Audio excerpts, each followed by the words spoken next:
Delighted to have a panel this morning, although I have to say we are still waiting for Celine to connect. Oh, you're there.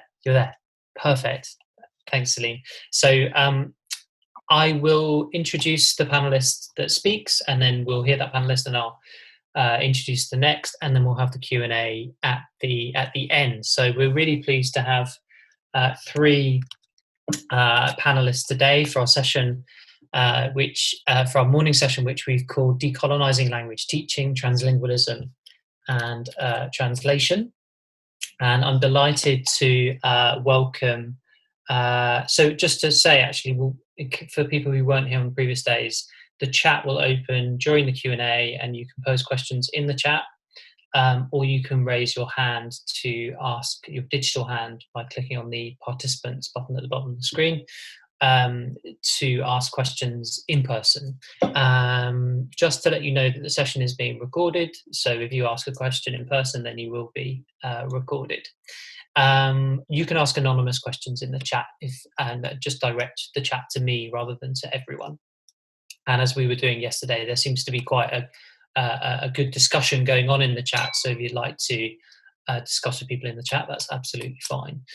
So yeah, sorry, just to get back to Rebekah Vince, who will speak first. And Rebekah is a lecturer in French at Queen Mary University of London, and her research moves at the intersection between post-colonial Jewish and memory studies, with a focus on French-speaking countries across North Africa and the Middle East.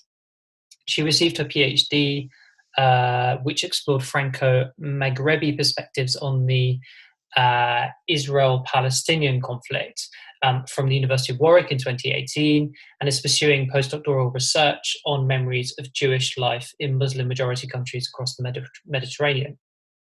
Jewish-Muslim interactions, performing cultures between North Africa and France, co-edited with Sami Everett, is a book forthcoming with Liverpool University Press this year. So we're all very excited to see that.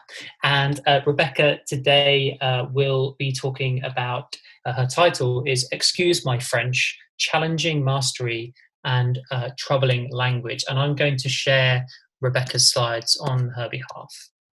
Give me 2 seconds.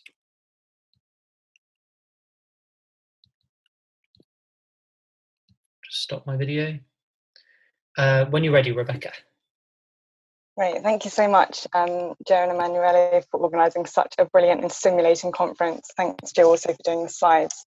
Yes, Excuse My French is a request as well as a title. Next slide, please. If you'll excuse me, I'll start with a poem in French written by anti-colonial lesbian writer Albert Memmi.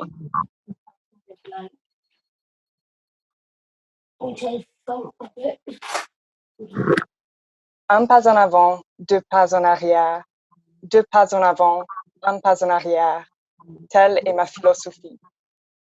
En somme, vous n'avancez pas. Non, mais je danse. One step forward, 2 steps back. 2 steps forward, 1 step back. That's my philosophy. So basically, you're going nowhere. No, but I'm dancing.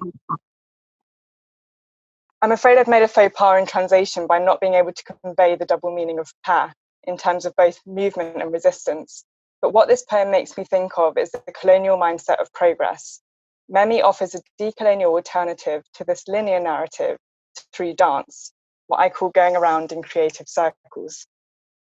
Linked to this idea of progress is mastery or comprehension, and this has seeped into the language of language learning, notably in the myth of mastering a language or maîtriser une langue.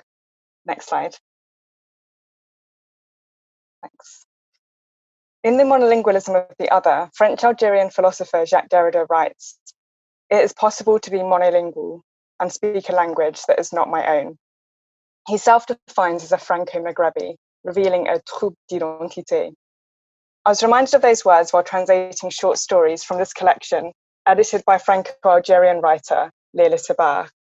The collection, which I'm hoping to teach at Queen Mary, brings together a diverse range of French-speaking Jewish writers from across the Mediterranean to reflect on their childhood of the 1930s to 1960s in the context of the Second World War and decolonisation, as well as everyday interactions with their Muslim compatriots.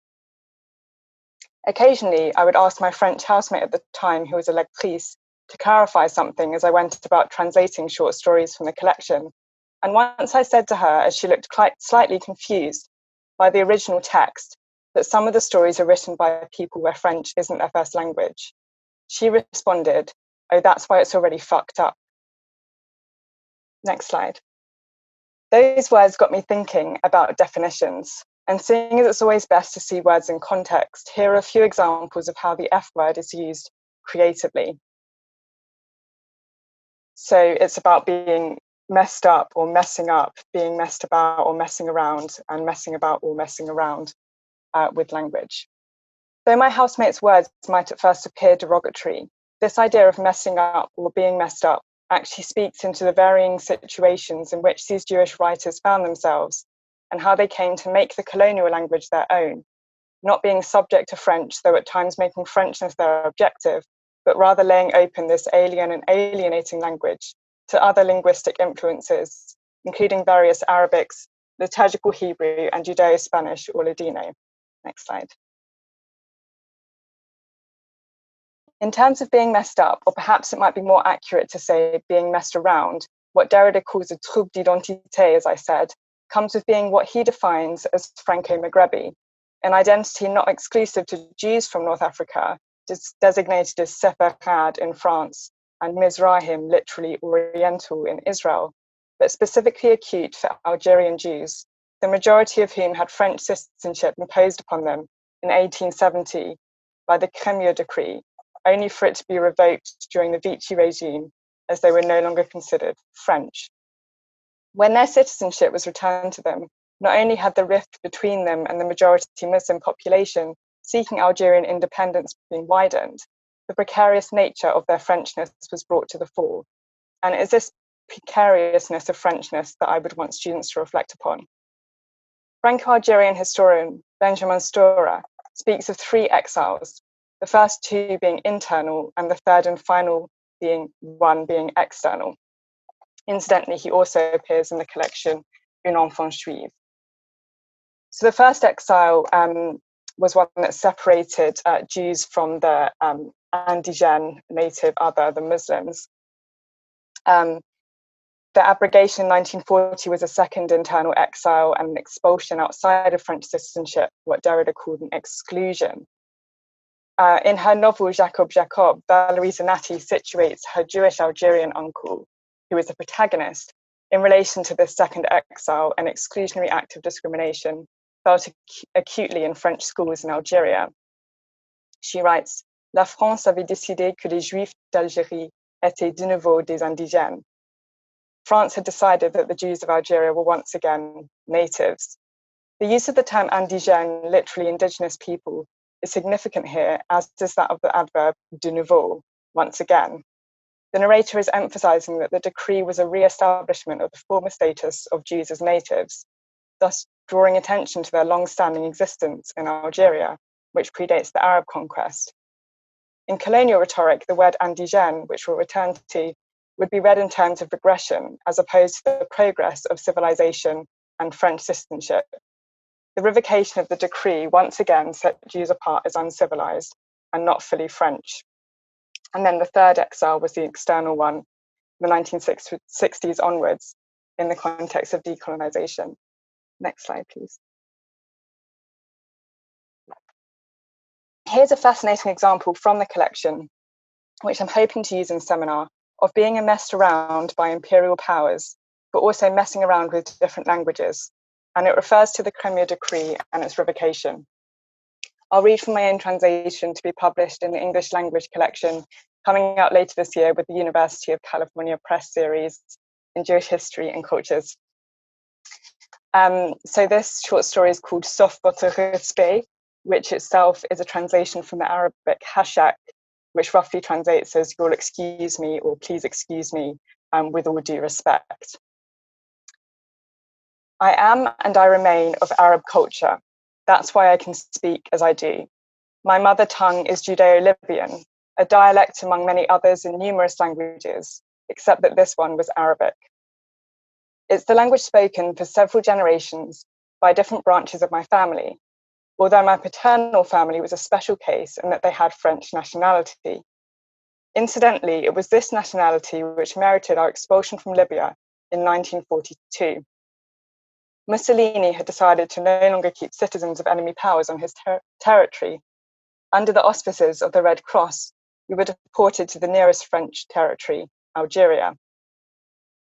After 2 months of travelling, we reached the city of Orleansville, modern-day Schleff, where a Jewish community was ready to welcome us.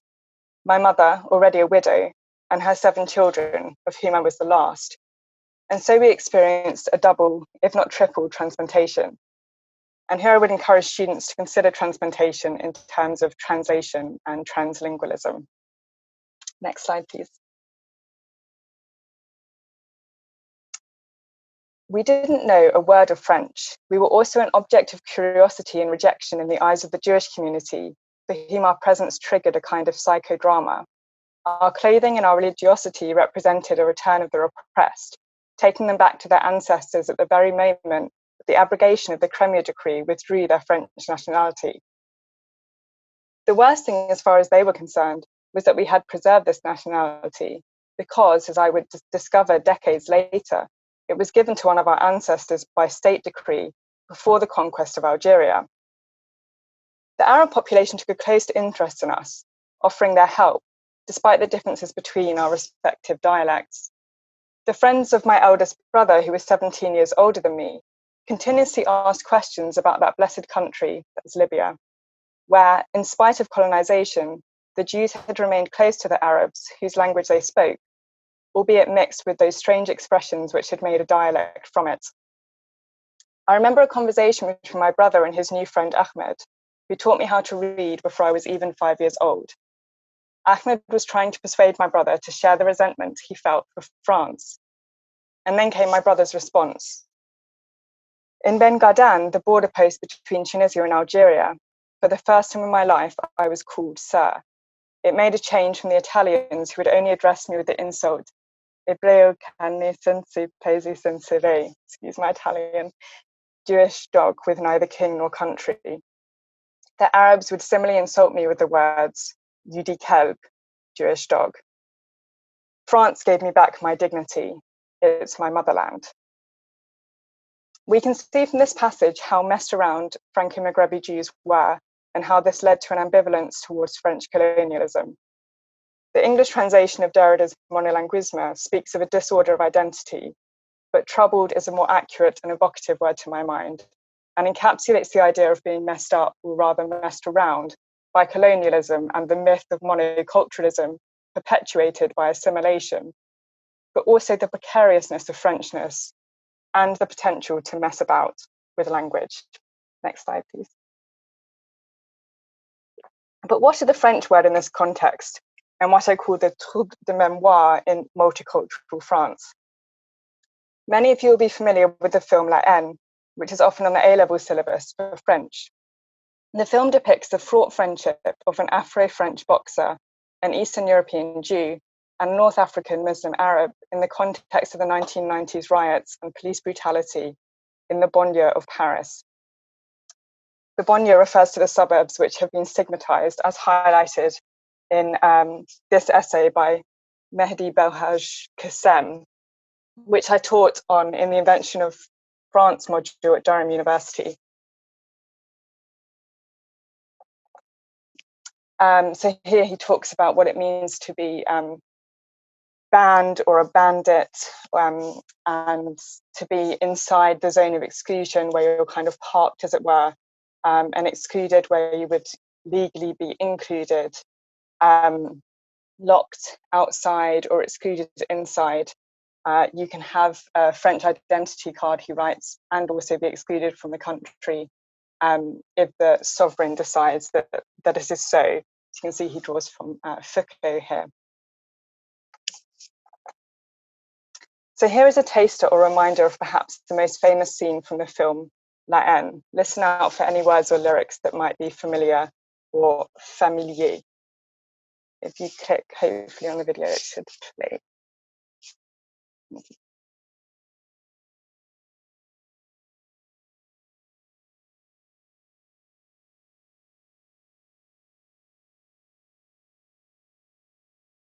don't know if the volume's working.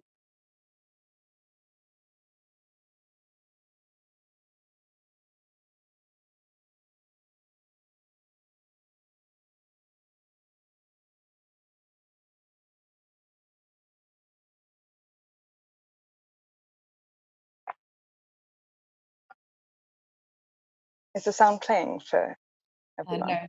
No, it's not playing. There's a way of.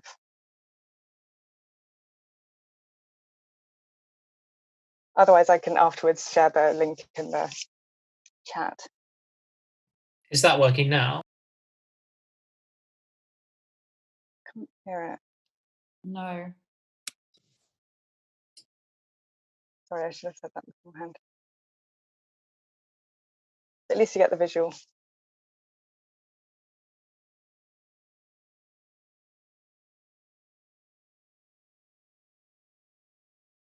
So the song that's playing is called Nique la Police, and Edith Piaf's Je ne regrette rien is incorporated into the song.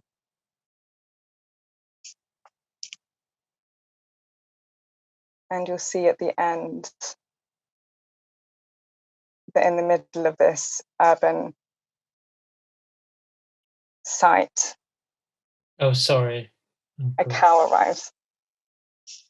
That's okay.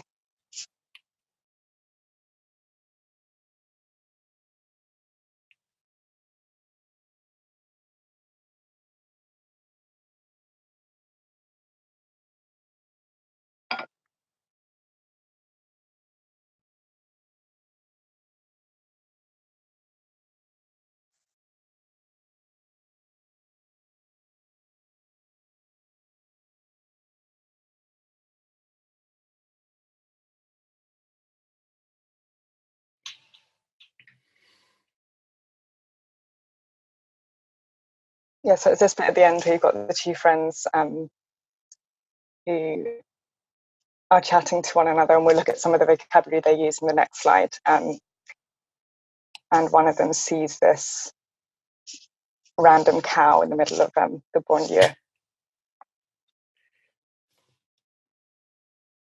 It's a great scene. I'll share the link in the chat afterwards. Can you not hear that? Sorry. I can't, but that's okay.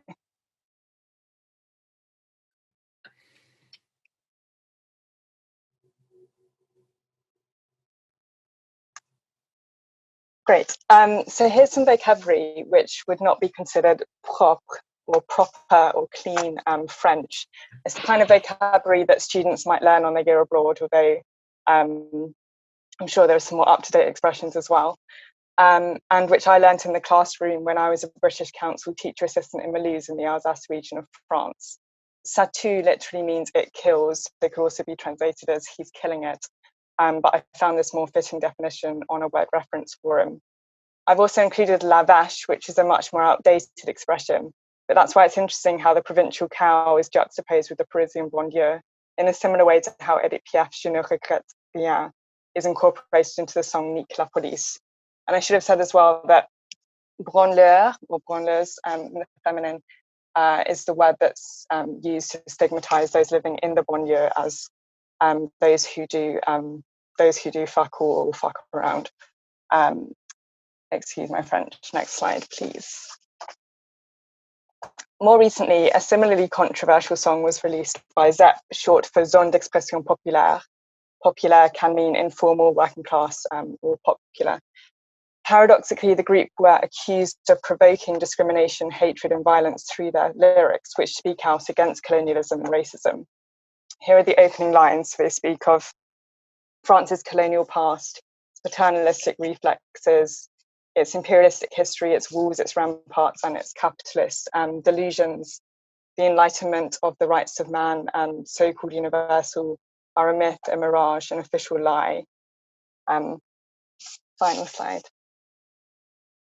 So just to draw out some vocabulary again, and here we have some reflexive or pronominal verbs. Oh, sorry, yeah, that's just the opening.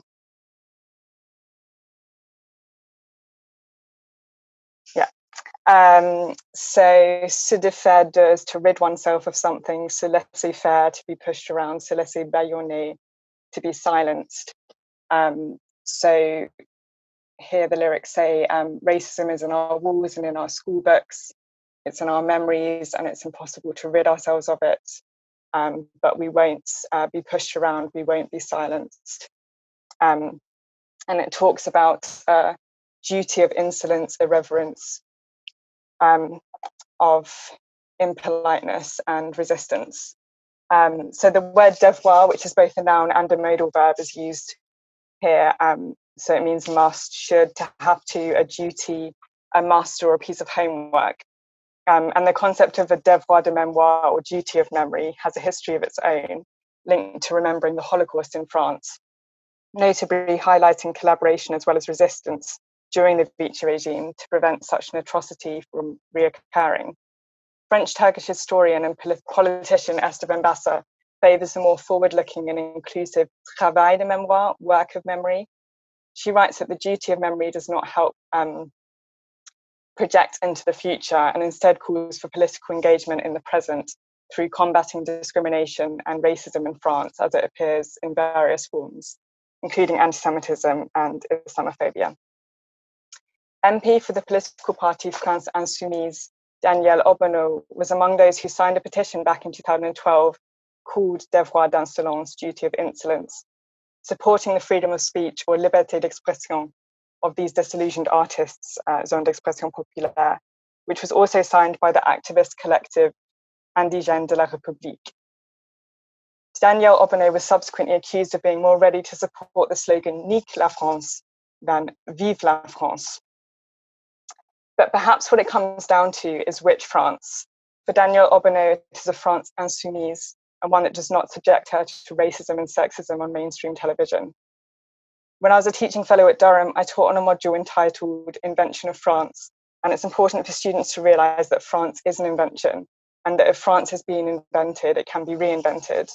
So we might also encourage approaches of reimagining and critical utopianism in the classroom. Long live a France which tackles racism, anti-Semitism, post-colonial nostalgia and post-colonial guilt, a France which is inclusive, diverse, engaged in the process of decolonisation. These are sensitive issues, and I'd encourage students to read this article by Itai Lottam as homework, or devoir, to get a sense of the ongoing debate. What I take and hope to pass on from all this is the travail de décolonisation, the work of decolonisation, alongside the travail de mémoire, work of memory, in order to identify and resist neo-colonial tendencies and memory wars in what Michael Rothberg defines as differentiated solidarity. And seeing as education is our starting point, it's worth reflecting on the words of Hubert in La Haine. Si tu étais allé à l'école, tu saurais que la haine attire la haine. If you had gone to school, you would know hate breeds hate.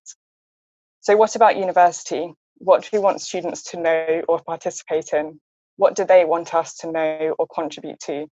The work of memory and decolonisation is a collective one, involving staff and students within and beyond the university, driven by the audacious hope of change. Thank you very much, and sorry for going over slightly. Thanks, Joe, for doing the slides.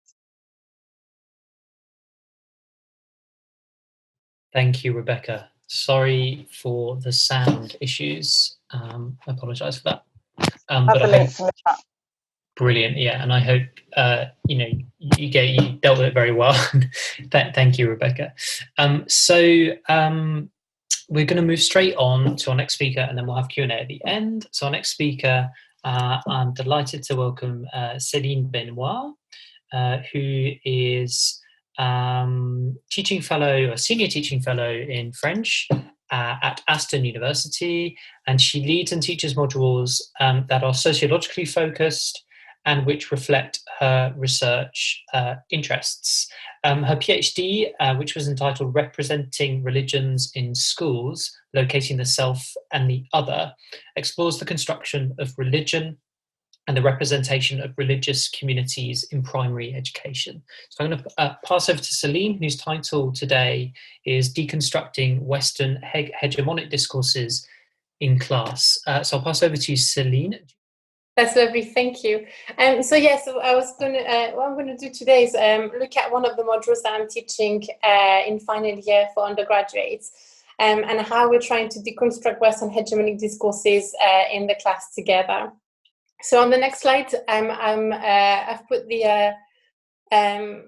the aims of so a quick description of the module. So basically it's a final year module, and it's taught across all languages, which for us at Aston is quite unique because we normally teach every class in the target language. So what that means, it means that we have 8 hours of lectures that are in English, which is quite unusual, to cover the theories and common grounds together, and give case studies that are located in English-speaking contexts as well. And then we've got 12 hours of seminars that will be in the target language, so say French, German, or Spanish, for example. And in these seminars, we will be covering case studies in the regions where the target languages are spoken. So the point of trying to get all the language students together for this one module is to have the students exposed to different teachers and different lecturers and different teaching styles, but especially with lecturers that have different research interests. So, for example, myself it's in sociology, but I've got colleagues who work in oral history, colleagues who work in music and the meanings behind music and that kind of things. And so it's trying to get different voices already within academia. However, and also trying to get case studies that is not just about the countries where the target language is spoken, but it's trying to make already that comparison between, say, English-speaking nations and different regions. But that's not enough to talk in terms of diverse voices, but that's how we've started already. So on the next slide, I've shared the module aims. So you can see that the module here is concerned with how minorities are constructed and represented across a wide range of contexts, which are relevant to students of French, German, and Spanish. The aim of the module is to critically engage with the notions of representations and minorities. So these two terms will be unpacked quite a lot during the classes, and to assess the influence of different social and political contexts on such concepts. So trying to understand how these are constructed and how the constructions will vary from one context to another. And this is where having different languages and talking about different regions can be quite helpful, because we can compare and contrast as well. The module program is therefore organized around different themes, which will lead to questions such as, where do these representations come from? Who are producing these representations? Who benefits from such representations? What is missing or who is silenced in these representations? It's trying to have a more critical approach to the things that are surrounding us in different types of media. So we're trying to move away from, say, traditional literature or film studies, although we will have one seminar on films and one seminar on narratives that can include literature as well. But we're trying to look at, say, music, TV series, the news, oral history projects, and that kind of things, really. And I'll give some concrete examples in a few minutes. On the next slides, you can see just briefly for information, the module learning objectives. So they're here. I'm not going to go through them all one by one, but it's just to give you a quick idea of what they are. And so basically in the classroom, we are looking at the students' skills to make sure that they have the right, presentation skills, that they can debate, that they can engage in controversial topics, that they can they know how to have these complicated discussions and have the right vocabulary and the right attitude to talk about these things. And it's about making sure so that we can actually assess the language that we're using. And I'll give an example in a minute of like, how can we study the language by looking at representations of minorities. So basically, on the next slide, you can see the key themes. So it's really trying to learn about essentialism and trying to move away from such an approach where we're trying to construct groups as being quite homogeneous. So there's no such thing as French people, for example. Learning about different approaches to representations. So we go to like Stuart Hall, for example, where he talks about reflective, intentional, or constructionist approach, and trying to unpack these and trying to understand the consequences of different types of approaches in different media. It's about trying to unlearn as well what we know. So trying to critically engage with what we know, trying to think, how do I know what I know? And how did I get to know this? And trying to understand what kind of discourses and what kind of social representations have imbued our understanding of our, of the world we live in.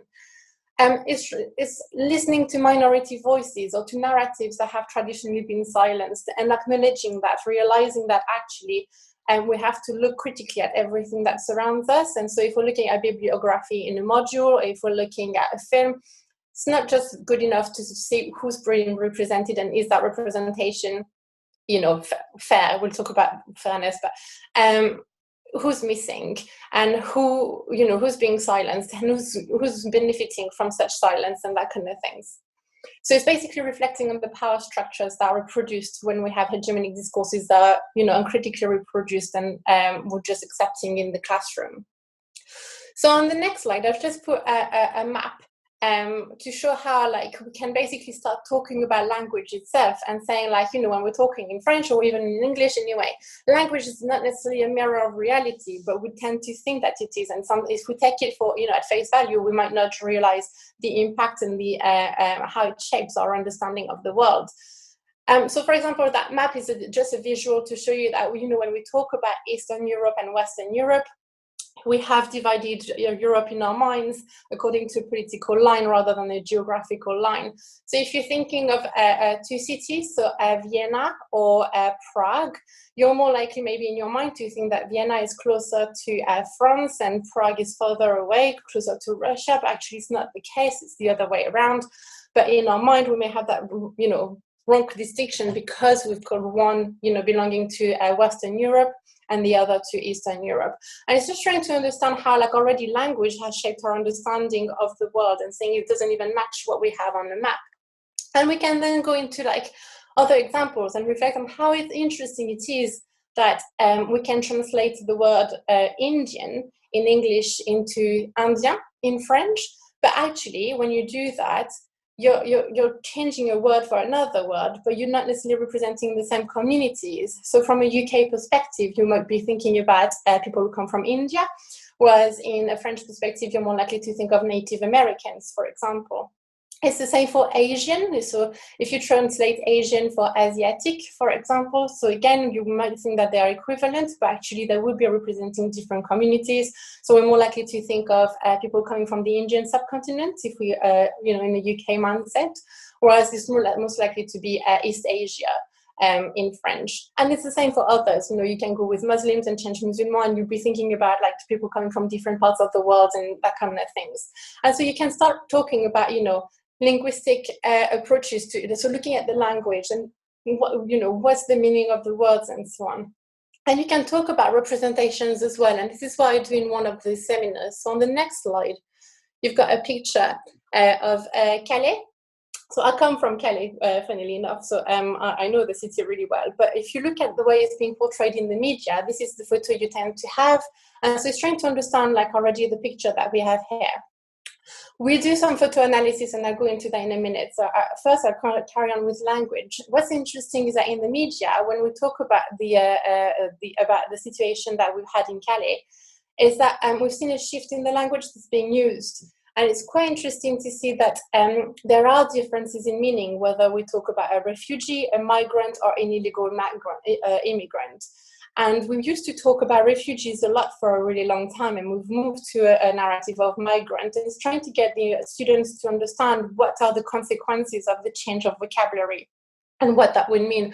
Why is, for example, Marine Le Pen a lot more likely to talk about des migrants illégaux or des clandestins, trying to emphasize, you know, the fact that they're not within the law, that these are illegal people, and, you know, we need to fix that problem, compared to, say, if they were refugees, and in that case you may have other discourses that are attached to that word. So, for example, things about, like, they are victims that need to have our protection, whereas if you're saying that migrant, already you may have the idea of choice.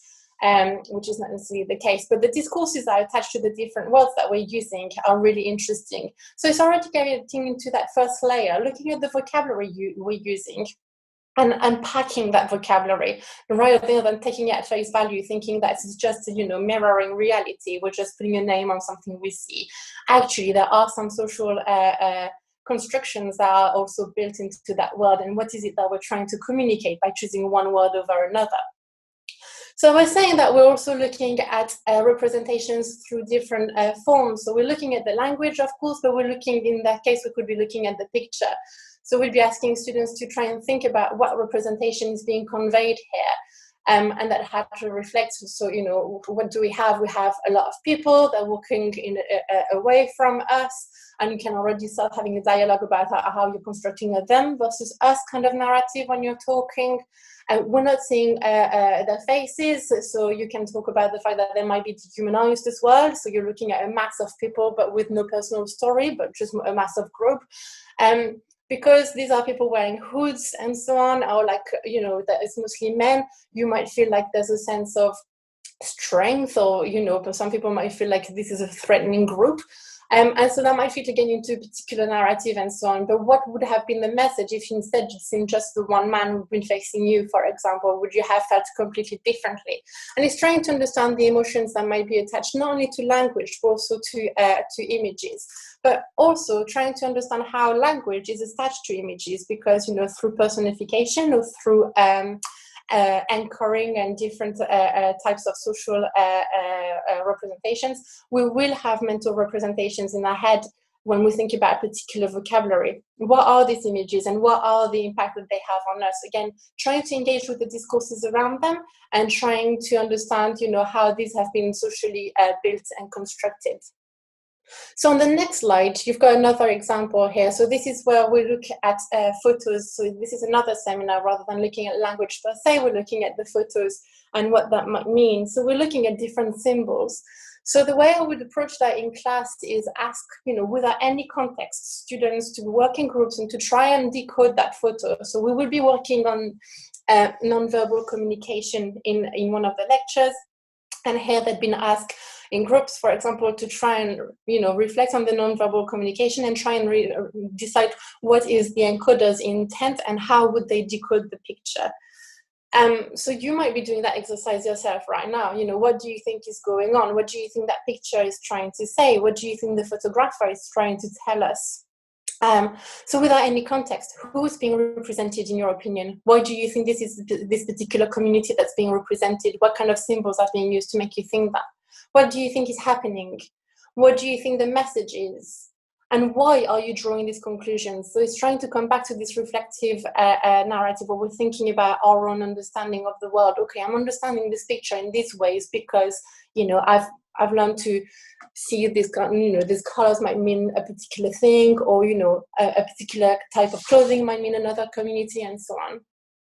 And then I will be giving, so we'll reflect on this quite a lot, and then I'll be giving the students a caption, so the caption for the photo. And here it's des femmes manifestent contre l'interdiction de porter le foulard dans les écoles publiques. So women are protesting against the interdiction to wear the headscarf in public schools. So it might be that you nailed it and you understand exactly what was going on because you remember what happened in 2004, but it might be that actually you had a different reading of that situation. And that's fine. We're trying to reflect here on how your reading has changed and why has your reading changed because of that caption. And what has happened in your understanding of this representation? What symbols have shifted or not, and why?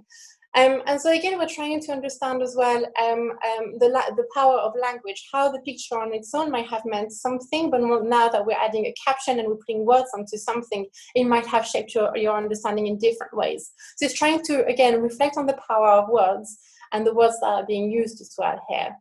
And if you go back to looking at symbols, we can be looking at, for example, you might guess that they are wearing the French flag. So you can see the colors blue, white, and we can't really see it here, but there's also a bit of red.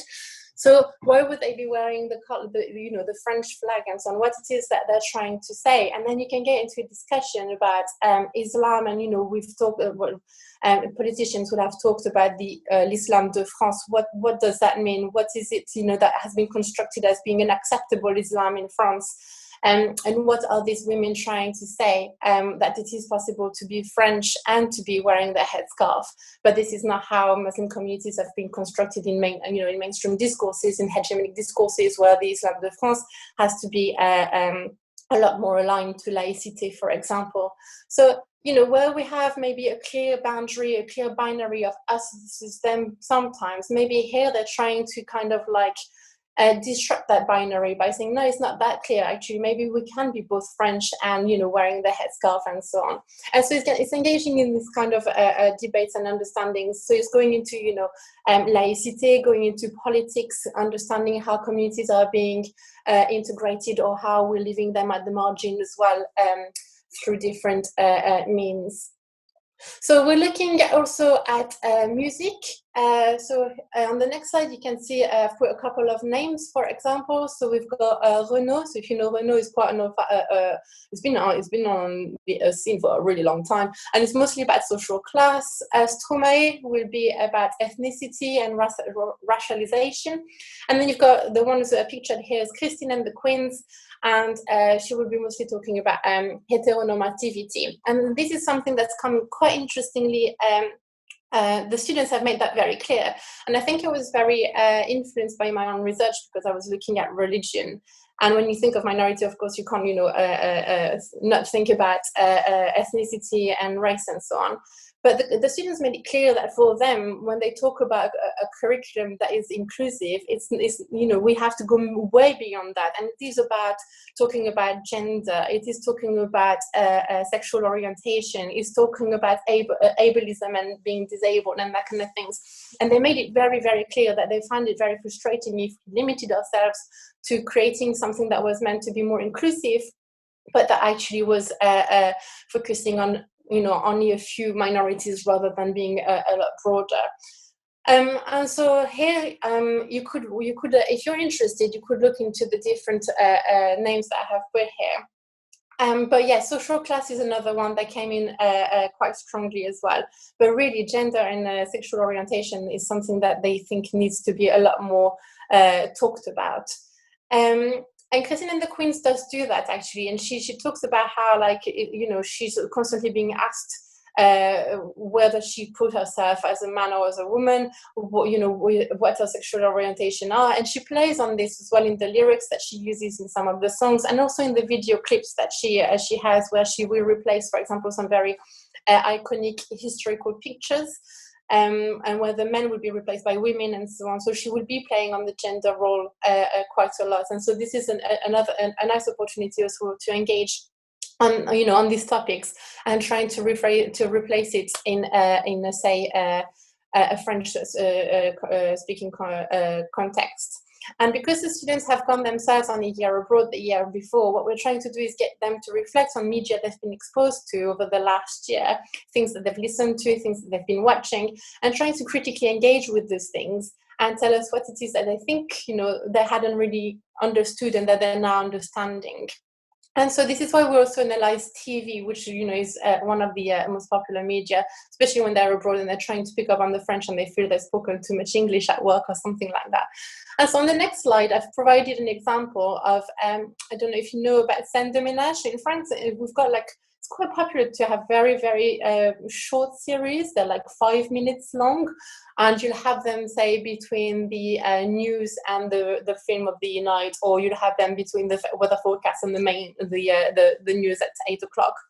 And so they're very, very short, but they're every day, every night. So people can keep up with them very easily. And this is really useful because this one is short, so it means you can use it in class. You can watch it regularly. It's only 5 minutes anyway, so it doesn't take that long. You've got loads of clips on the internet, on YouTube, and you don't have to understand what happened in the previous episode to follow it up. So you can actually just show the 5 minutes of anything that you've chosen, and you will understand what's going on. The point of this particular series, so there are quite a few. And they're all very similar, so they're not. I haven't picked one which is very different and standing out. It's very, very representative of what's being done in France on French TV.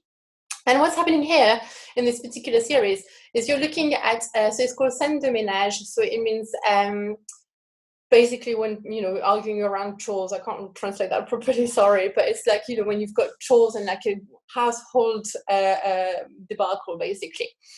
And so we're trying to engage here with, how Frenchness might be constructed. What's the norm, when we're talking about Frenchness? Because it's not good enough to just look at these 8 people on the screen and trying to understand what they're representing and so on. Also, who's missing from that representation? what's happening here. And we can see that already we've got a very white cast. So the norm here for Frenchness is very much built around whiteness, and the norms are very much around middle class as well. You won't see anything that is, lower than a middle class or anything. They're all in heterosexual relationships, so you don't have any couple that is not in a heterosexual relationship. And actually, they're all in couples. They're all in a partnership, or they're all married, but they're all in couples of a man and a woman. So you don't have a single person, or you don't have the single mom, or you don't have someone in different types of family constructions. None of them have got regional accents. If they do, it's super mild, so you don't have anything of you don't have very heavy sense of regional accents or regionalism. There's no disability portrayed here, no health ailment, unless they are age-related. So if you're looking at the last couple, with the blue background, this is a retired couple, and the jokes often are around the fact that they can't hear very well, that they're in pain all the time, and so on. And so all of these, all these problems that are health-related, that are constantly being built around age and how this is age-related, and it's not something that is part of the norm. And there are a lot of gender stereotypes there. If you wanted to look at any of the couples, they all observe a very gendered stereotypes, except for the couple on the left with the green background. And what's really interesting to note in that case here is that the woman on the left, she's the one who does the DIY in the house. She's not afraid of the dark. She's not afraid of spiders. She lives in the middle of the countryside. She's she does things on her own. She's whereas her husband, they've got a kid, they've got one child, and she's a dame and she doesn't want any more. That's it, she's one and done. And you could almost attribute it as her being quite manly, whereas the husband is the complete opposite. So he will be the one who needs reassurance. He will be the one who feels a bit broody and wants more kids. He'll be the ones who afraid of a spider when he lives in the middle of the countryside and so on. But rather than trying to portray, say, non-gender, stereotypes that are less gendered, or trying to look at something different, it's actually used for comic effects. So here we're looking at the use of humor and how humor actually what the impact of humor will be on the representation of a particular type or stereotype. In this particular series, at one point for a while, there was one actor, and he was black, and he was in a relationship with a white woman, and that's the only one who was not white. And what's interesting to reflect on is when you think about French TV, it's quite difficult to have, if you have ethnic minorities that are being represented, it's mostly going to be black minorities rather than minorities that are coming from, say, the Maghreb or Arabic descent. And the ones who have made it usually on TV are the ones who are the humorists. So if you're thinking of Gad Elmaleh, for example, or Jamel Debbouze. But if you think of the film Intouchable, that some of you may have watched, Intouchable is based on a true story. And interestingly, is instead of using actors that do come from the Maghreb or do come from Arabic descent, they have chosen Omar Sy, who's an excellent actor, but who's black. And it's interesting to see that the vast majority of representations on the French TV and the construction of French as a norm, Frenchness as a norm, will be based on whiteness. And when we move away from whiteness, we're still finding it very difficult to actually embrace an Arabic heritage. On the next slide, it's a different type of activity, which is based on oral history. And here it's really trying to actively engage with voices that have been silenced. So unfortunately, it's quite small, so I don't know if you can see, but one of the articles that the students have got to read is Histoire orale à Matongué, so in Brussels. And we're talking about a post-colonial relationship there. So we're reflecting on the fact that the author, Sarah Demar, doesn't really belong in the in that community. She wouldn't identify as belonging in that community. And we're trying to understand. First, it's a really, really good article because they engage in discussions about the self-representations and the representations of the other, and the representations, so the in-group and the out-group, and how the in-group's perception might be very, very different from the out-group's perception. And actually, sometimes they have little in common, sometimes they have more in common. But again, it's reflecting on that constructiveness and that actually there is nothing that is a true mirror of reality, and how does it change from one community and to another? We're reflecting here on the fact that sometimes, even when we've got good intentions, a paper might just be written and on behalf of someone else, and actually you've got 2 quotes in a 10,000 word article. And then you might feel like maybe the dominant culture is still talking for the minorities rather than letting the minorities talk for themselves. And how can you address this exclusion of voices? How can you, listen to these voices that have traditionally been silenced? And what does the variety of voices bring to the table? What does it bring to us? So here we're just trying to understand, what that means in terms of power structure, the importance of studying, say, the other, and what that means as well.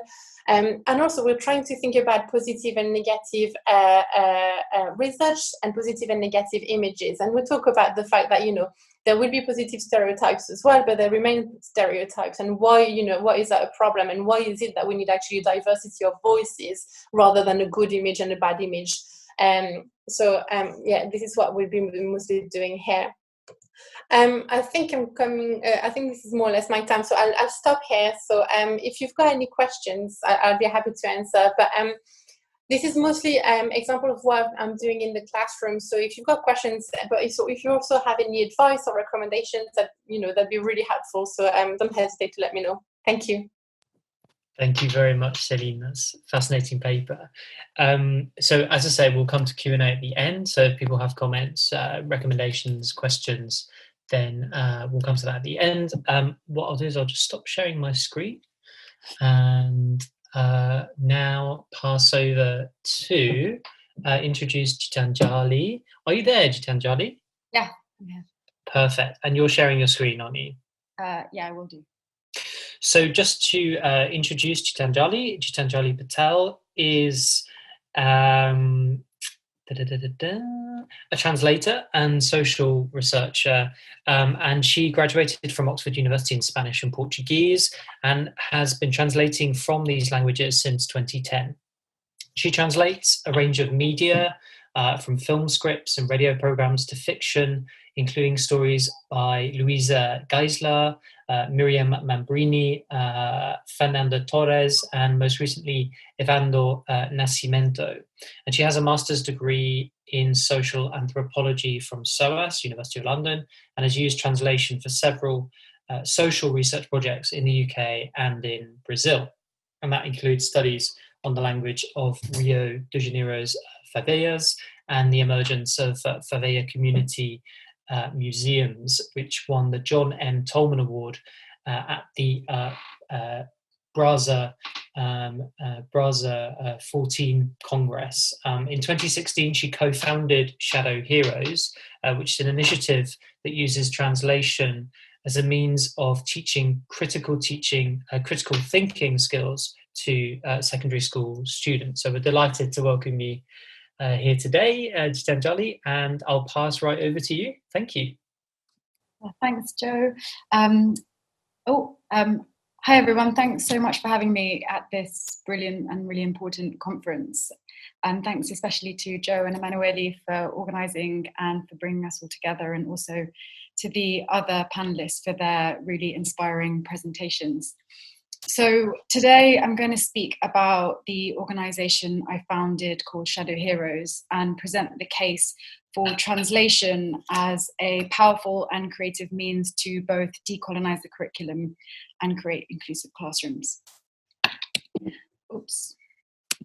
So when we think about colonial modernity, translation has a really powerful presence, since most of the national languages of post-colonial states have been created through translation and interaction with European colonialism. However, despite the fact that translation has been and still is an exercise and legitimation of imperial power, it has also been a site of resistance and survival of people displaced by empires and nations. Translation is a highly political, subjective process of interpretation which foregrounds how our ideas and perspectives influence the way that we read and interpret sources. Translation, therefore, provides a creative space to deconstruct learnt thought patterns, reflect on our assumptions and biases, and challenge the status quo. Instead of framing translation as a conversion of words from one named language to another, we believe that translation highlights the relationship between languages and within languages. It can enable engagement with languages and knowledge from beyond the colonial West, and by making active, deliberate linguistic choices and discussing the implications of these choices, translation can pave the way to engage with difference in an ethically responsible way. In an education setting, especially at secondary school, translation is most commonly used as a supposedly neutral method to train grammatical competencies or creative writing skills. The political dimension of translation is regularly underplayed or ignored entirely. So our work at Shadow Heroes harnesses both the creative and the disruptive power of translation in an educational setting. As writer and translator Don-Mi Choi points out, the goal of translation and poetry is to upset the language of power.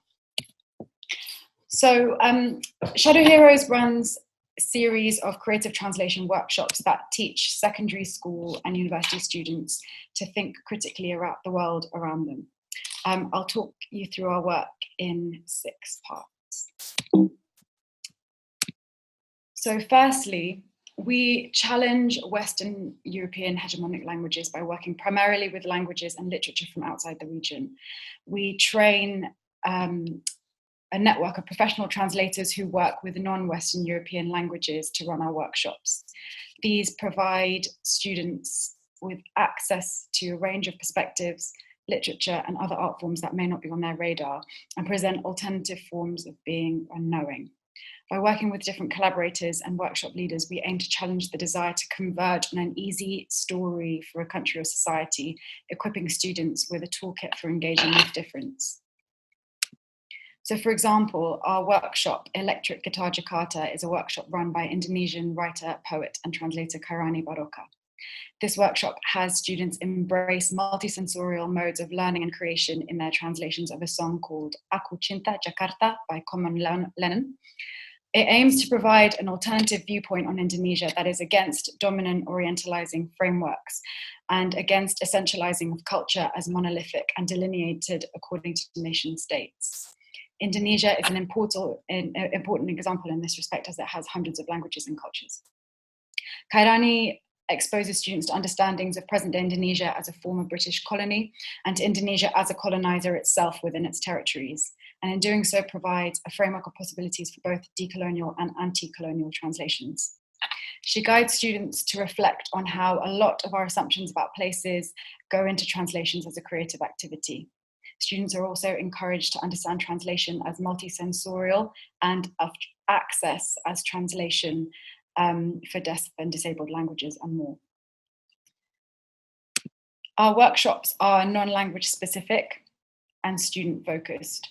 So by having students translate from languages they may never have encountered before, we break away from this idea of bounded language groups and demonstrate that being a linguist is about understanding how language itself works rather than mastery of one language in particular. So we work closely with our liaison teachers to tailor the workshop series to the interests and specific language spread of each group, spotlighting and creating value for so-called heritage languages, and support the different relationships that students may have to these heritage languages, which may be fraught with trauma due to or erasure due to the pressures at school to learn English at the expense of their own languages. In doing so, we attempt to resist what Robert Phillipson terms as linguicism, and I'll quote from Donaldo Macedo's article, Rupturing the Yoke of Colonialism in Foreign Language Education. So he says, the uncritical and unreflective teaching of foreign language education contributes to what Robert Phillipson accurately labels as linguicism, the killing of indigenous, minoritized, or non-colonial languages through the teaching of imperial languages. For example, our workshop, Superheroes Are Not Afraid of Arabic Webcomics, is run by Nariman Yusuf and Savad Hussein, who have students translating Dina Mohammed's feminist webcomic, Kahira. We chose this workshop for the series because there were a number of Arabic speakers in the class and because of a majority interest in graphic novels. The Arabic speakers were able to offer unique expertise reading out the Arabic original, some having not mentioned their linguistic background before in the classroom.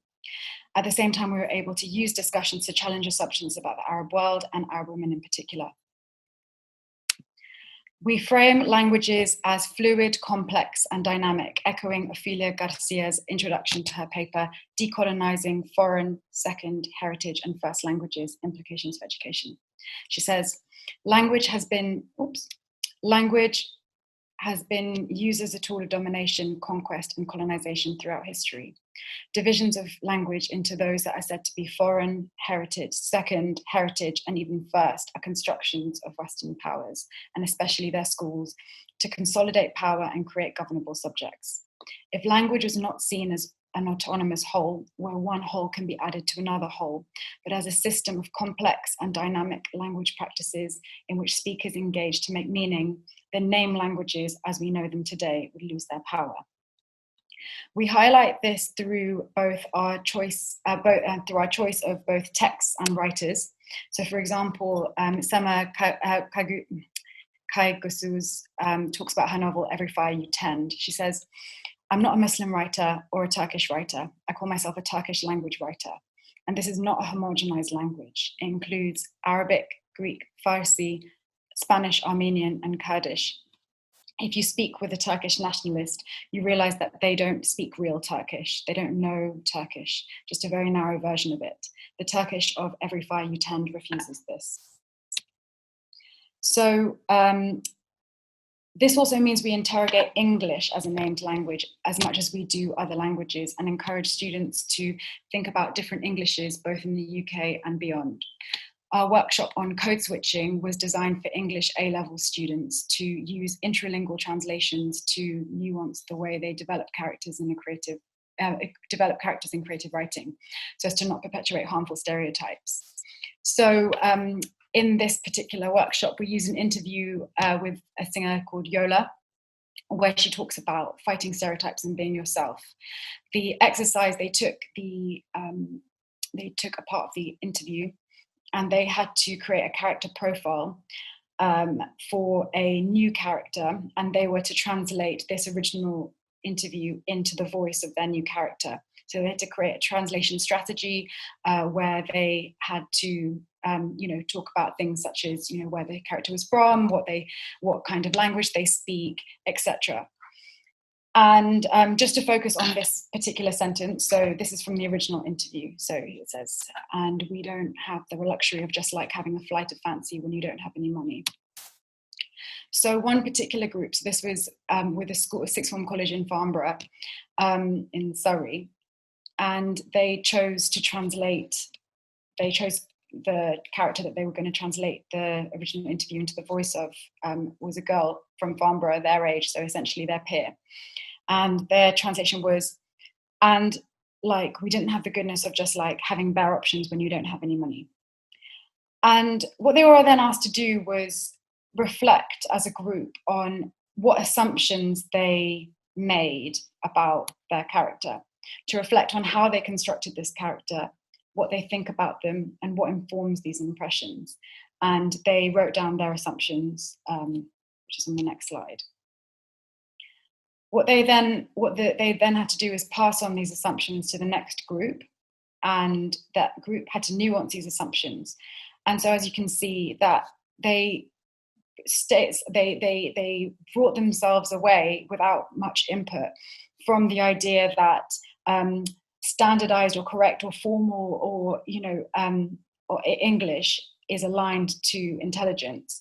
So, and centered the fact that oral languages or regional dialects are valid and legitimate forms of communication. And then what they had to do with these nuanced assumptions is then go back to their translations and nuance the translations. So I really like this example because ostensibly there's not that much they did to it. So it says, "And like, we didn't have the goodness of just like, having bare options." And the nuanced translation is, "And like, we didn't have the goodness of having bare options."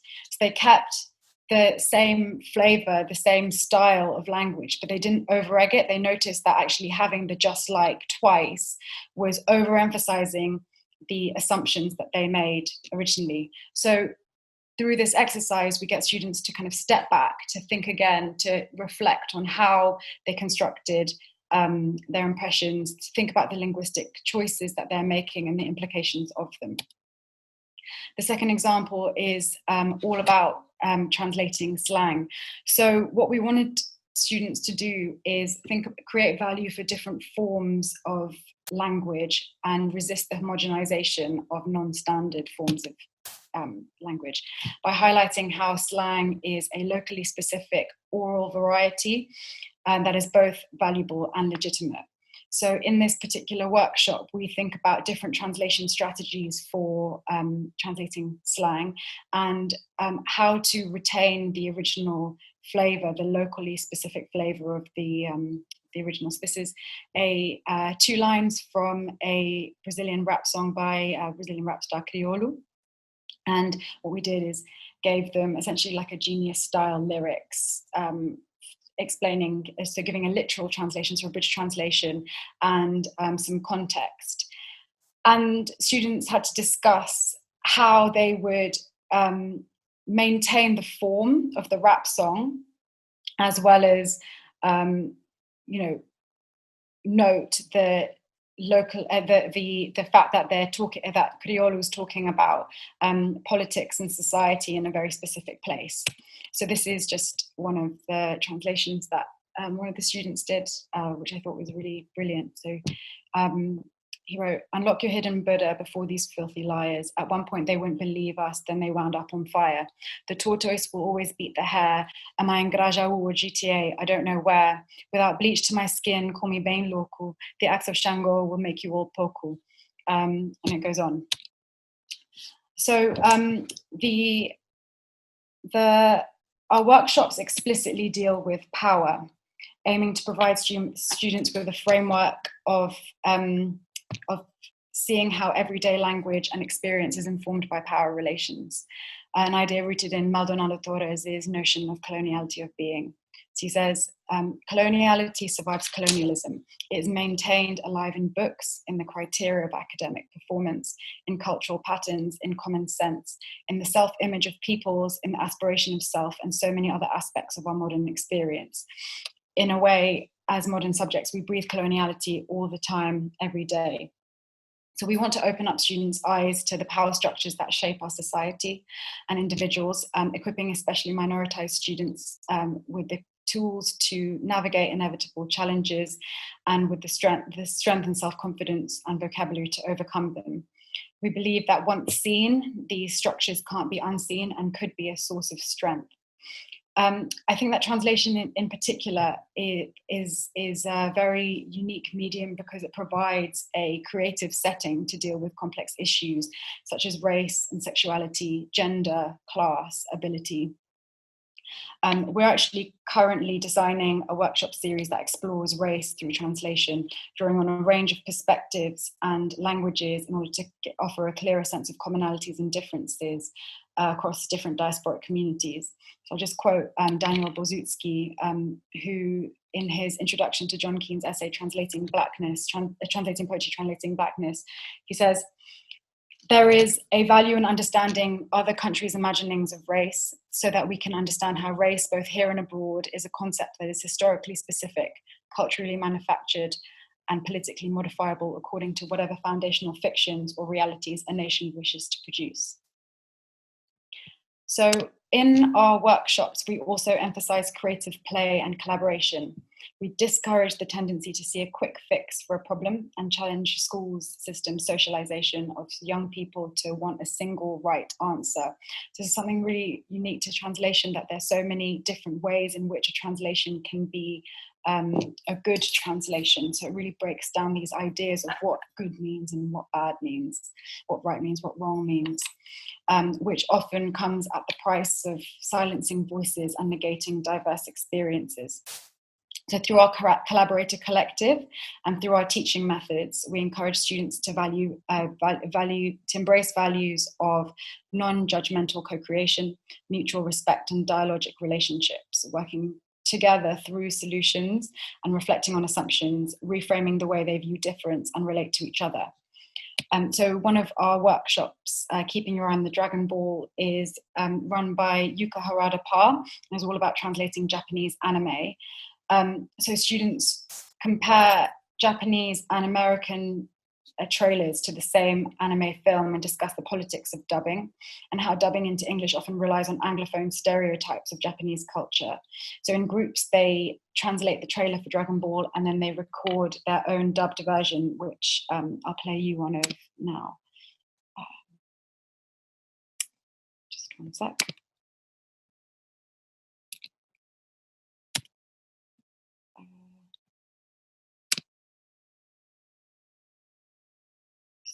So, new share. If you could just tell me if it's if you can hear it, that'll be good. Yeah, we can hear it, yeah.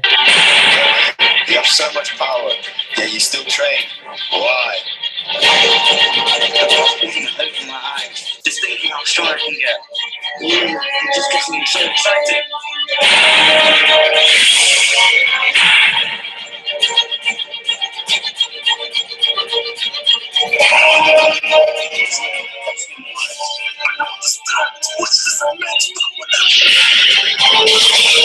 Charge, Brody.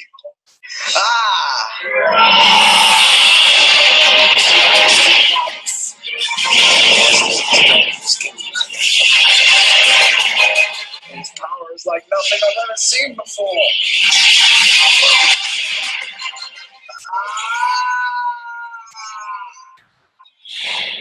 Still, he's existing above us, no?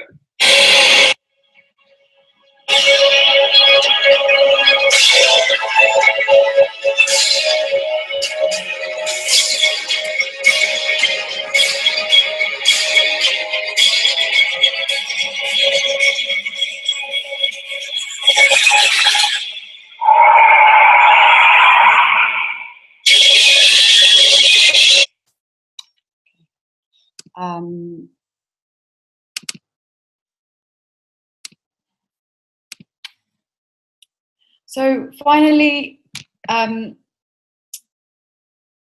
translation is a fundamentally cross-disciplinary, offers cross-disciplinary approaches, which can be applied to any subject or career path. So although at schools and universities, translation forms part of the MFL, it teaches approaches that can be applied to any other subject. For example, as arguably the closest form of reading and form of creative writing, it could be a part of English. Its focus on interpretation and how we present and read information is applicable to analysis of historical sources. I myself have relied heavily on translation-based approaches for my own social research. I think that translation is, because of the distance that you have, that the way that you interpret sources and then the way that you produce your translation allows you that space to be able to reflect on your own assumptions and biases. It teaches self-awareness and reflexivity and cultural understanding that is incredibly unique. And it supports students to be sensitive and responsible global citizens. We also teach that translation is a responsibility. So since translations follow through an individual, we have a responsibility to carry across that meaning in an ethically responsible way. So just to conclude, coloniality must be acknowledged as part of society before it can be challenged. Our aim is for students to see this process of learning and see a process of unlearning and learning as a framework that they can apply to the real world. We believe that translation can provide a unique, creative, multifaceted way to decolonize curricula and mindsets, and can develop the concrete values that Donaldo Macedo calls for, which are solidarity, social responsibility, and creativity. Thanks for listening. Thank you so much, Gitanjali. That was such a rich presentation. And it really struck me actually how what we were talking about in yesterday's panel, Portuguese language teaching, we were talking about how does one decolonize the curriculum in language teaching for beginners. But it strikes me that, you know, in this case, you don't even need to be a beginner. You know, you don't need to know the language in order to engage in a decolonizing process, which is just fantastic to hear. I'm sure there are loads of questions, so I'm going to pass straight over to the audience. And as I said before, you can raise your digital hand, or you can post in the chat, or let me know if you'd like to ask an anonymous question. I can read it out for you. So we've got, I think, all our panelists. I can see Celine. I can't see Rebekah, although I'm sure she's listening in.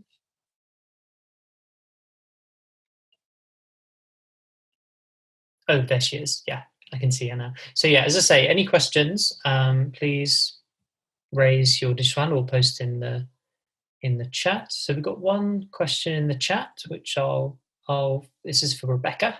So you can probably see it, but I'll read it out for the benefit of everyone. Very interesting, thank you. Rebekah mentioned Derrida. What other translation theory do you use? And that's a question. It was a question to everybody. So question about translation theory. What other translation theory do you use? So perhaps I'll start with Rebekah as the question names up. Hi, thanks so much. And thank you for the brilliant papers afterwards as well. I have a couple of questions related to those.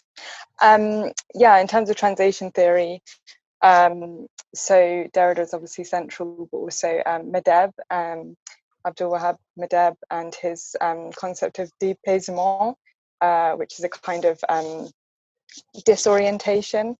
And in French, when they talk of homesickness, it's mal du pays, and it's linked to this kind of idea of disorientation away from the country and the nation.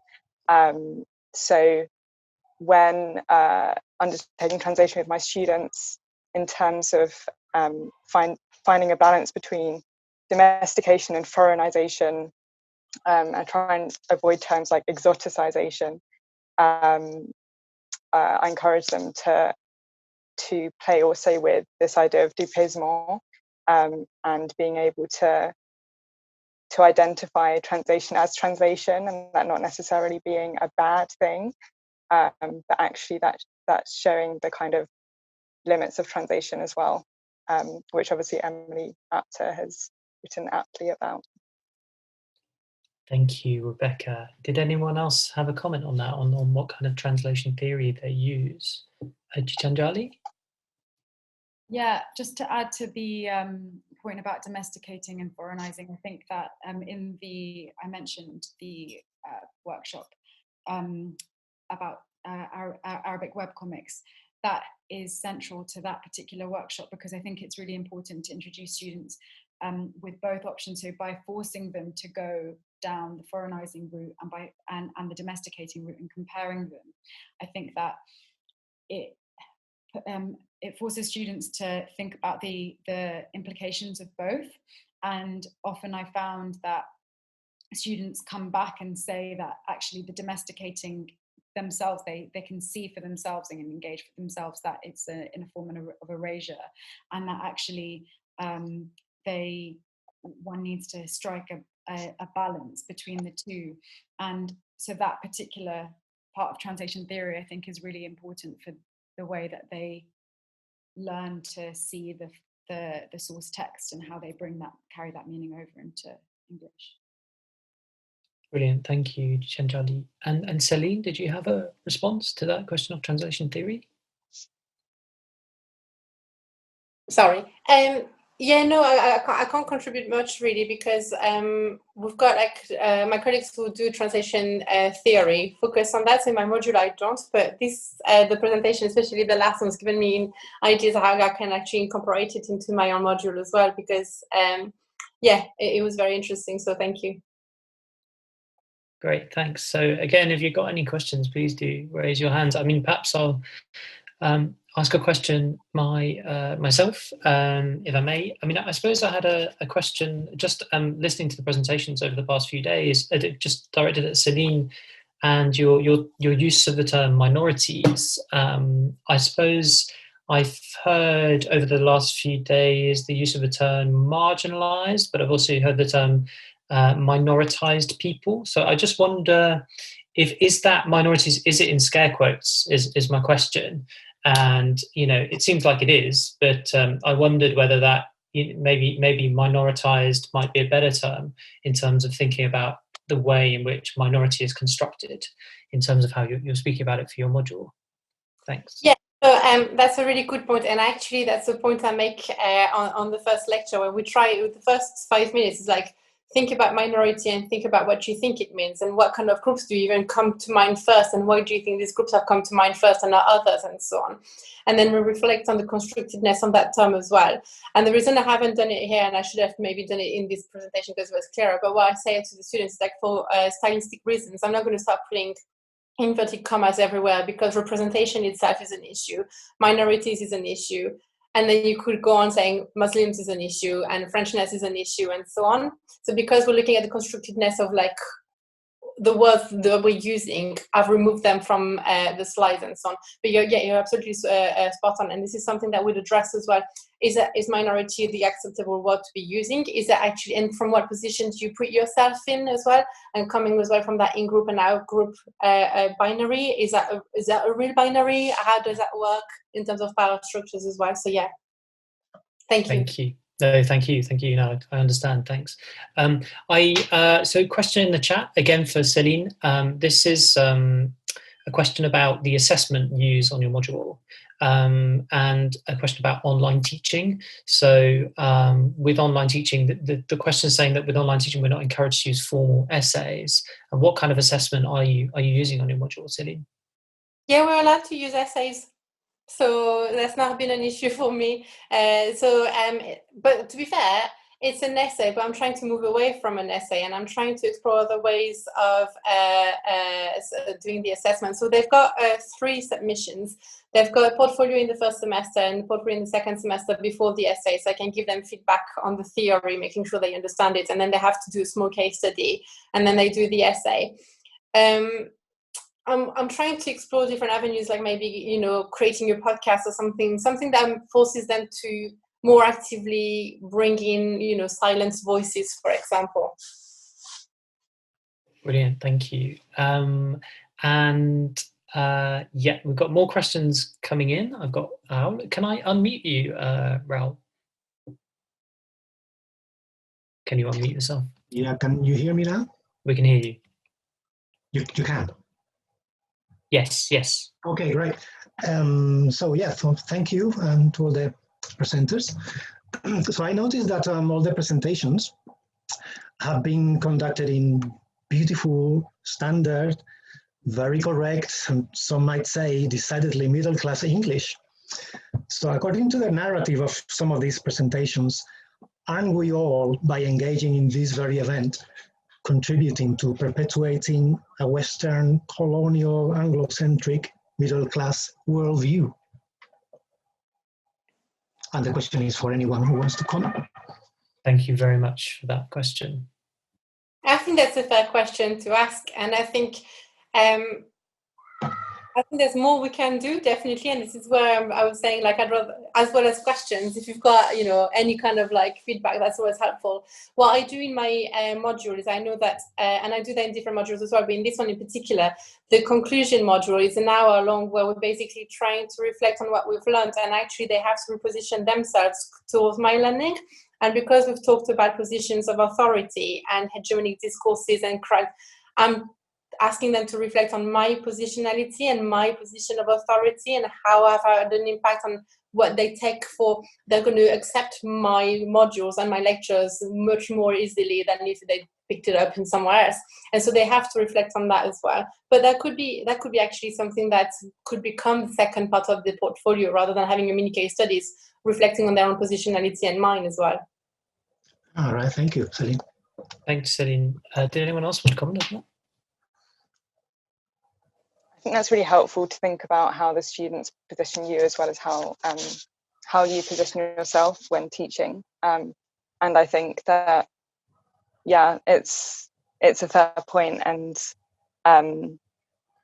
I think a lot of it is also to do with performance and modelling humility in the limits of knowledge to students as well, in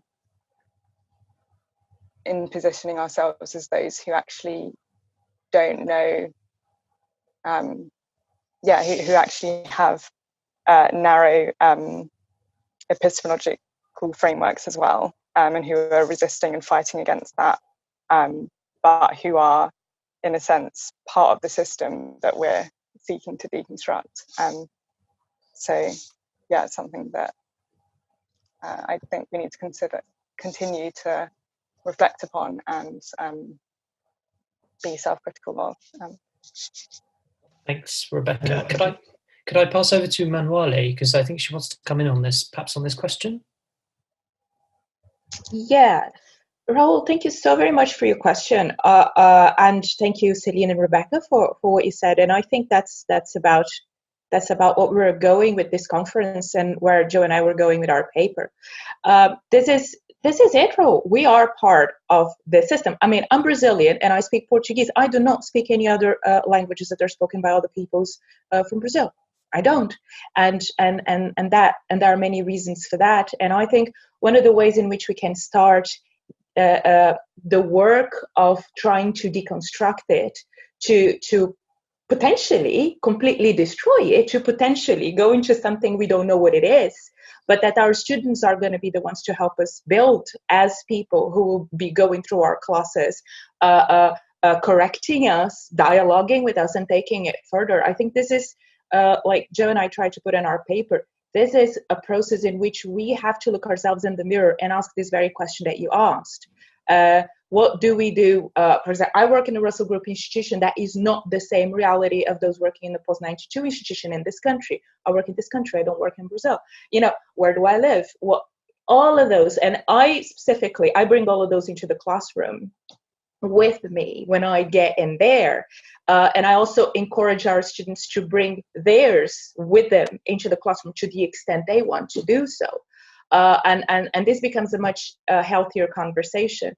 But I think it's a very fantastic question in terms of where are we going with this. And my specific personal answer is, I don't know where I'm going with this. As long as it turns out being somewhat different than what we have, I'm already happy.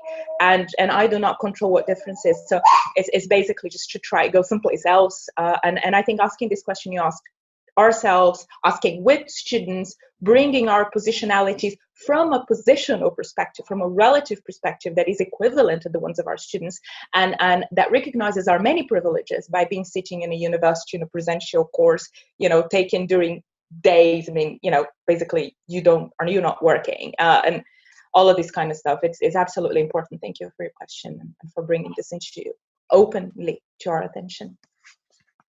I think, sorry, could I just... Please do, yeah.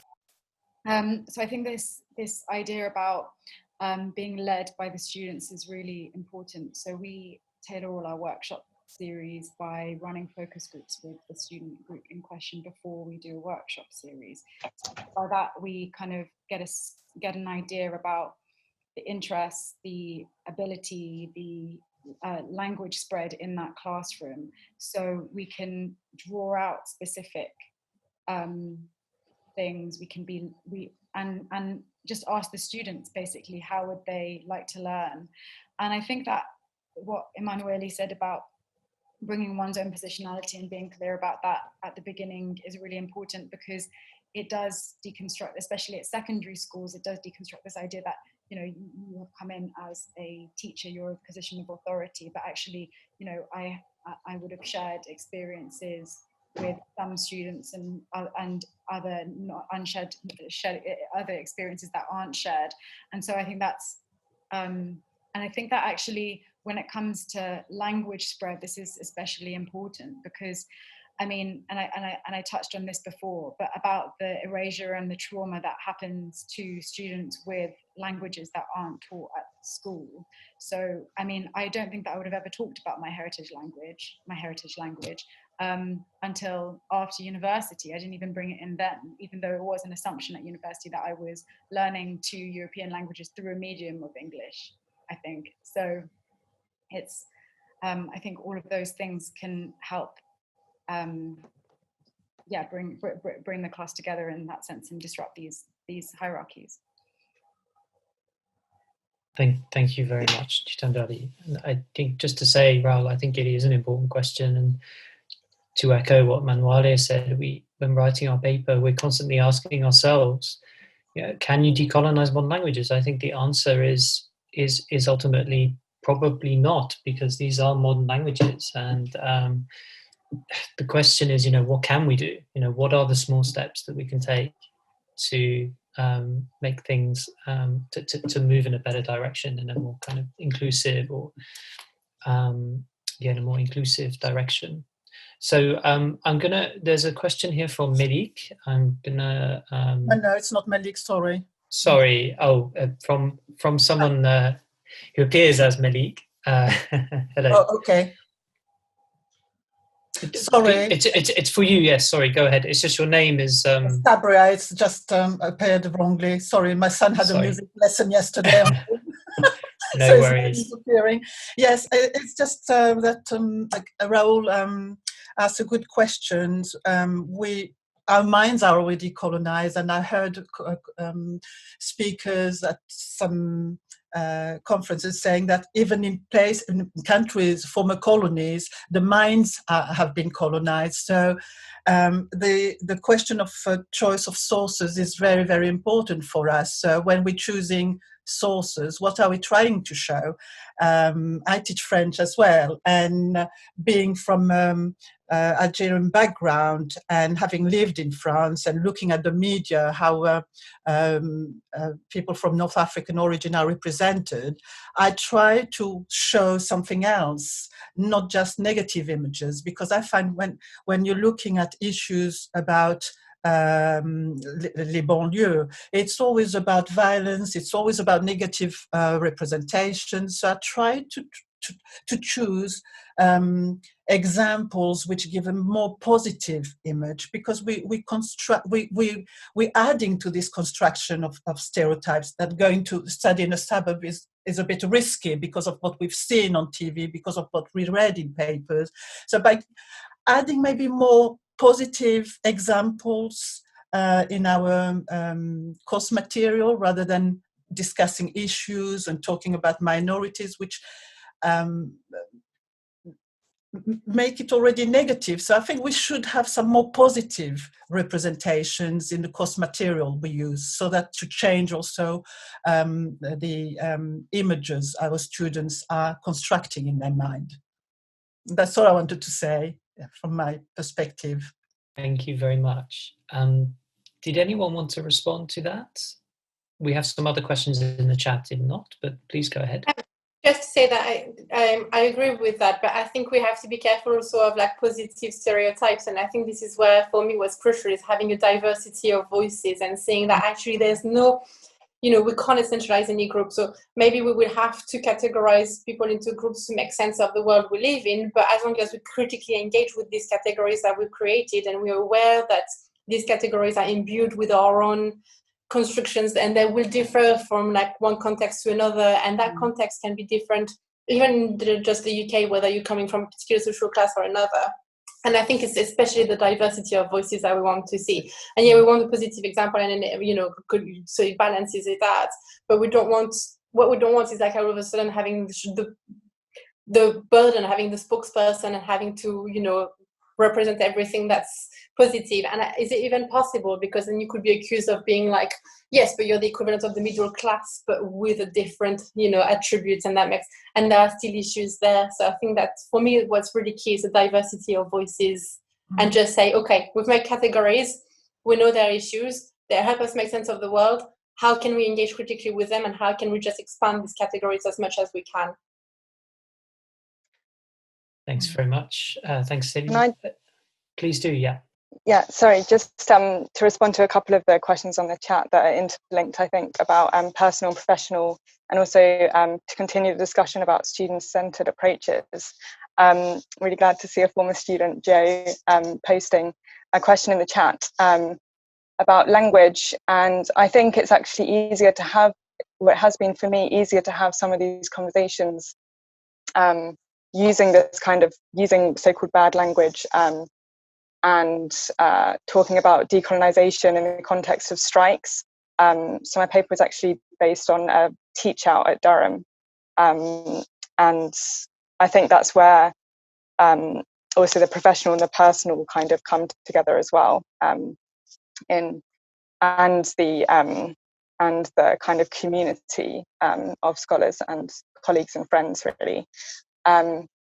But I also think it's really encouraging to have students present at a conference like this where we're talking about student-centered approaches, and I wonder if in future we can include more student voices. But again, it comes back to that question that Nina sort of raised about involving students without paying them in any way and just expecting them to give up their time, like for us to hear them. That makes sense. So I think going forward, that's something to think about in terms of how can we involve and integrate student voices in a reciprocal and mutual equal way in these conversations that we're having essentially about them.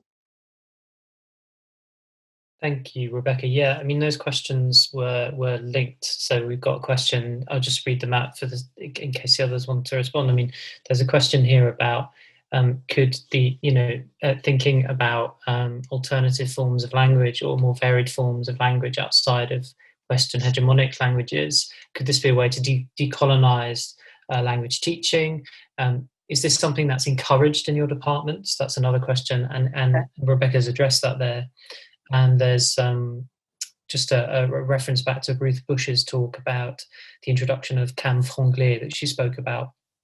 And then the question from the student is, the student is going on a virtual year abroad this term because of COVID-19, and they feel like they might be missing out on a kind of familiar slang language used by other young people. So is there any way in which this kind of, teaching of different vocabularies of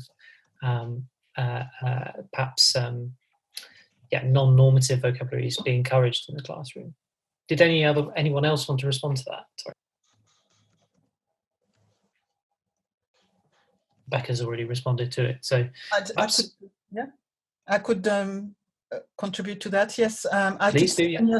I teach second-year students who are going to go to do their year abroad, and there is a high demand for the French we use every day, slang words. So when you have a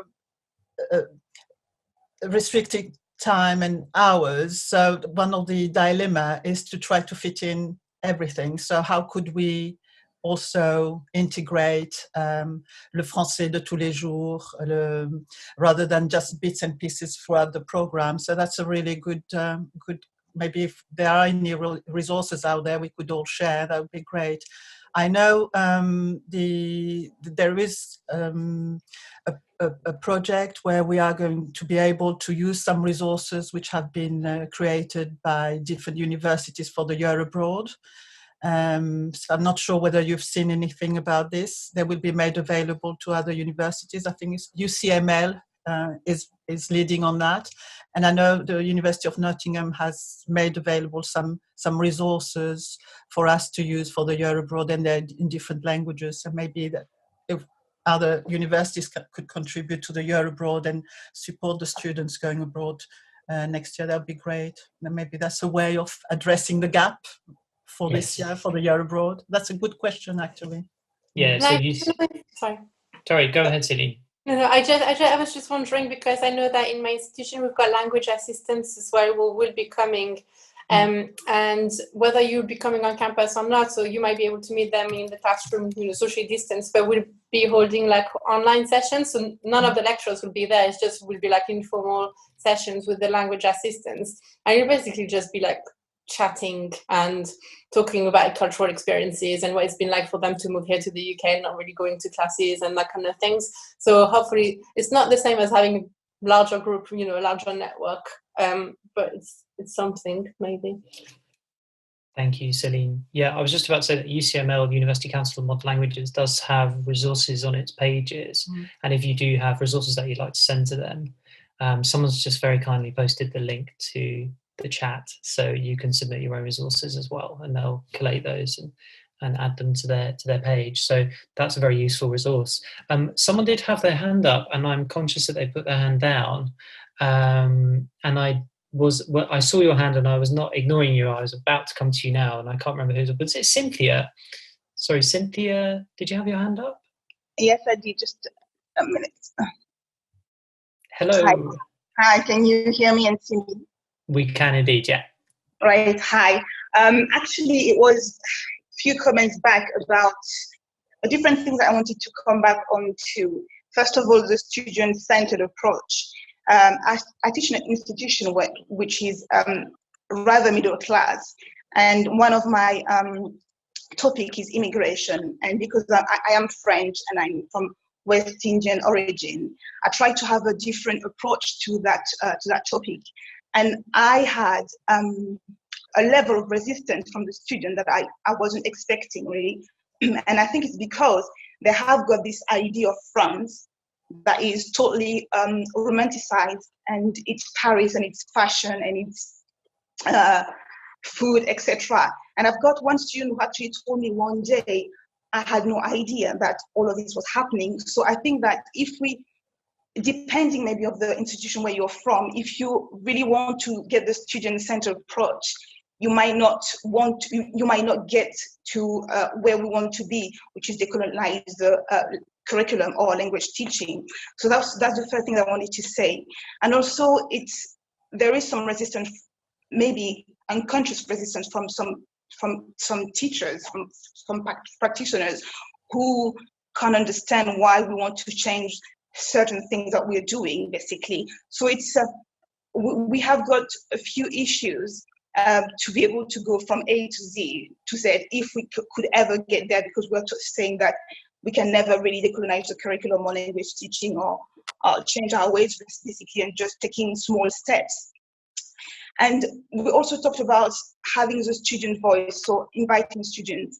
And I think it was Rebekah, I don't know if I understood you perfectly, but you said that we've got to ask them to give up their time.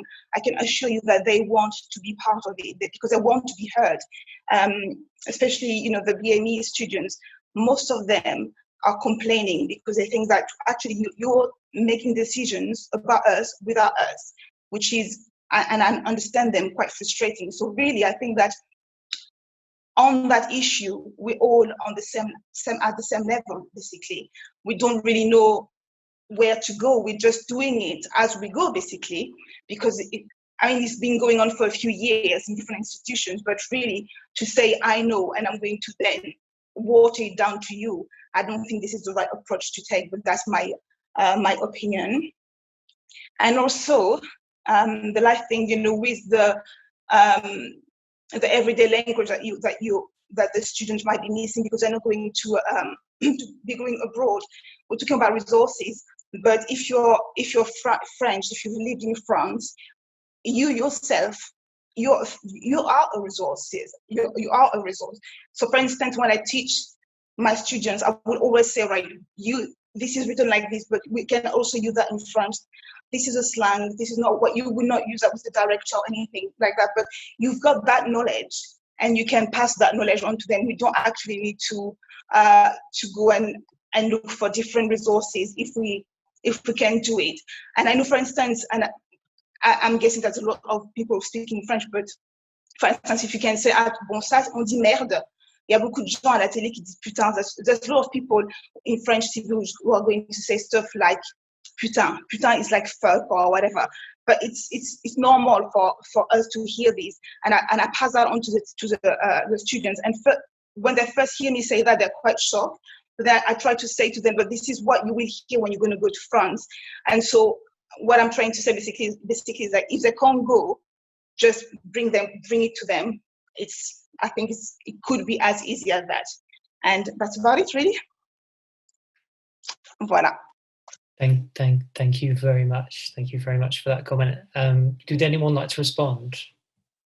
Yeah, I think that you've brought up the really important point of which students. So when we're thinking about student focus, it's about thinking about focusing on the students who often don't get focused on, so the minoritized students. So when I was talking in my personal case, when I was talking about student-focused approach, we're thinking about we're working with students, we're working with schools with a high number of EAL, which is a different bag altogether, but a high percentage of EAL students, high percentage of students from ethnic minority backgrounds, and those are the students who are excluded by the system as it stands, and those are the ones that I would like to hear from when it comes to designing these workshops, which, I mean, and I think that that's at the core of decolonizing. We're thinking about drawing away from the mono, the same, the monolingual, monocultural,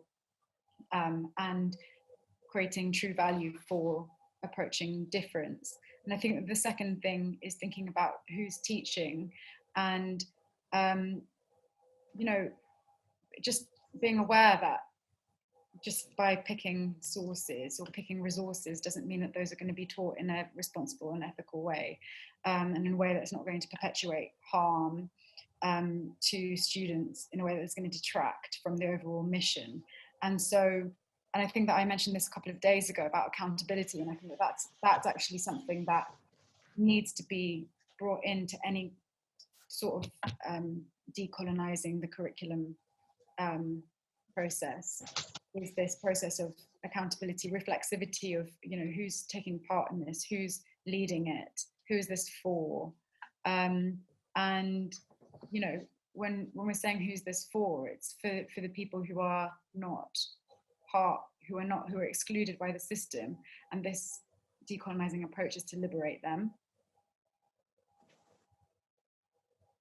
Thank you, Gitanjali. Anyone else want to respond to that? I just find this conversation really, really interesting, because my students are very diverse.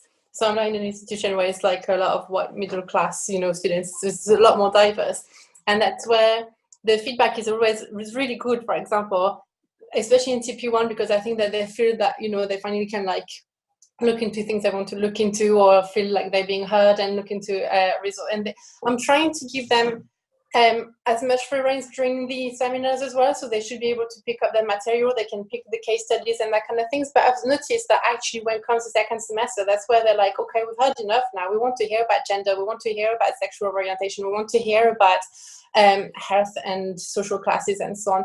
And so that's why I was trying to say, like, there's so much that we need to unpack and think about, that we don't want to be trapped in going in thinking about, oh, we've solved it, you know, we're a lot less colonized because we've gone. I think hegemonic Western discourses are actually problematic on many layers, but what for me what's interesting is that the students, they will lead the seminars, but to just a certain extent. So I think it might be just a work in progress, where we can get into a place where they lead us a lot more, or maybe it's not, it's just in my class, I don't know. Thank you. Did anyone else want to comment? Just briefly, so in terms of the discussion of student-centered and what kind of students you're teaching, so I'm just moved from Durham, which is much less diverse, to Queen Mary, which will be much more diverse. And one of the things that I'm looking forward to is actually, due to COVID, we're combining what usually would be the language-specific first year modules into one module on culture and language, so it's incredibly broad. And I'm teaching a section called Negotiating Identities. But I think one of the things that will hopefully come out of that combination of languages will be a more like multilingual approach, and using terms from different languages to talk about concepts and how they're, and different concepts in different contexts as well. And I think that the more that we do across languages as well, and that involves collaboration between colleagues across languages, the better. Yeah, I think that's fantastic. Thank you, Rebekah, and thank you everyone for contributing. I know that there was another question in the chat which people have responded to in the chat, so I'll let that lie because we're already running over by almost 10 minutes. I'm conscious people will want to go and get themselves a bit of lunch or have a drink of water. So I'm just going to really thank, I mean, I have so many more questions myself, but I'll probably be in touch with you afterwards. But I really wanted to thank all the speakers, Celine, Gitanjali and Rebekah, and to thank you, the audience, for all your brilliant questions and discussion points. And as I say, you know, the discussion will continue. This is not the end of the discussion. This is almost just the beginning. So we're really looking forward to being in touch in the future. And rejoin us at 2 o'clock. So we'll be back at 2 for our panel this afternoon. And yeah, so we'll look forward to seeing you all then. Thank you very much.